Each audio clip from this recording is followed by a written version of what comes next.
Hello and good day everyone, my name is Arya and today I'll be showing a quick demonstration of my final year project, which is a Freemocap++. Freemocap++ is based on an existing motion capture software which supports a multiple camera and markerless technology. So Freemocap itself is an open source project which you can Google on Google, and the source code itself is on GitHub, so I'm free to do whatever I wish to the code itself. So yeah, so Freemocap++ with a rebar calculation. So the rebar calculation is actually the thing that I'm extending the functionality with. So here we can see a lot of multiple tabs. So here is the home tab, the cameras tab, the data viewer, the directory view, and the active recording. So in home you are provided with three buttons: new recording, load recording, and import video. So we don't really need to go in depth to all that, which is pretty explanatory.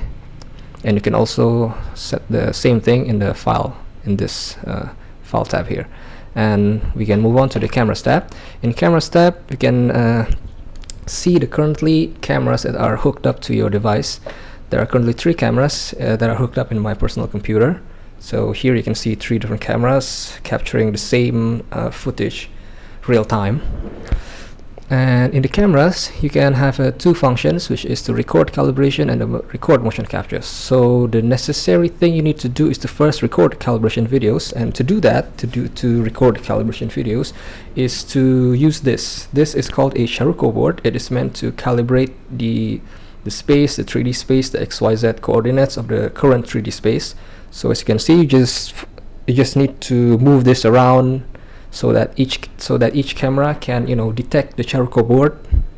And so to know that the system can detect the Charuko board is by the overlay. So there's a checkbox there to display Charuko overlay. So as you can see, it is currently displaying the correct Charuko board.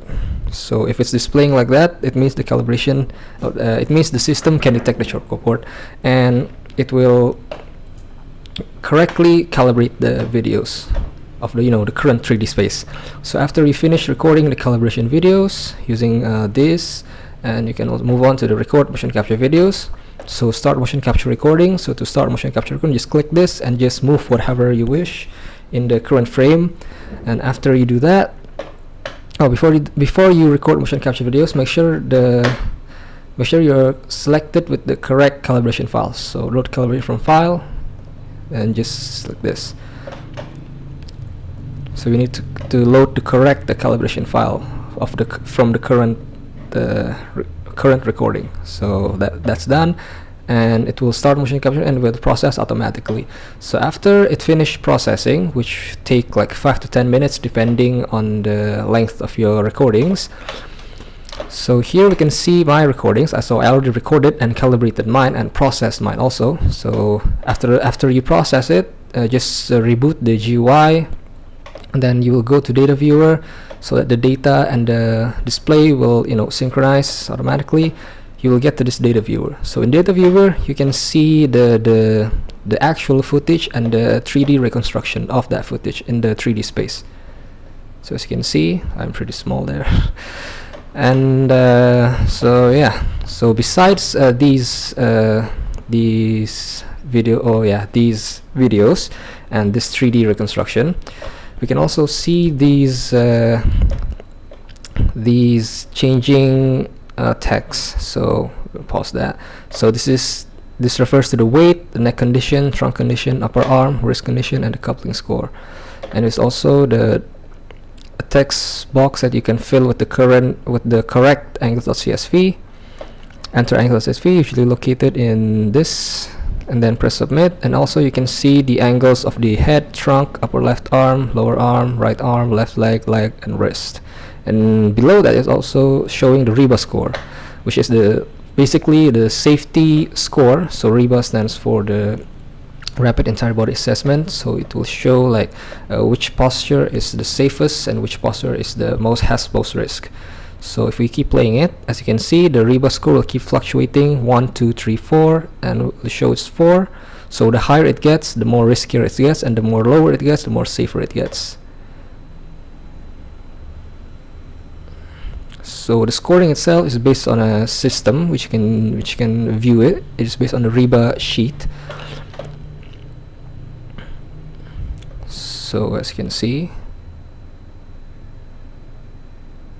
so let's pause at this post for a second, like this one, right? So let's say in frame 1034 the REBA score is 7 with the current condition.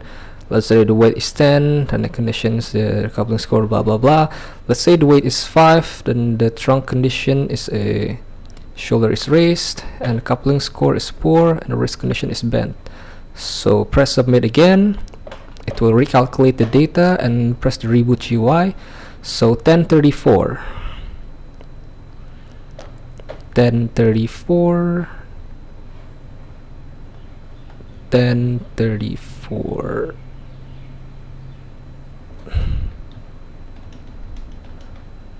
So as you can see, the REBA score is increased since since there is this condition and the wrist condition. The coupling score is also poor, so it will increase the score, and this will show that this has a high risk compared to the the last score, which we didn't check all of these.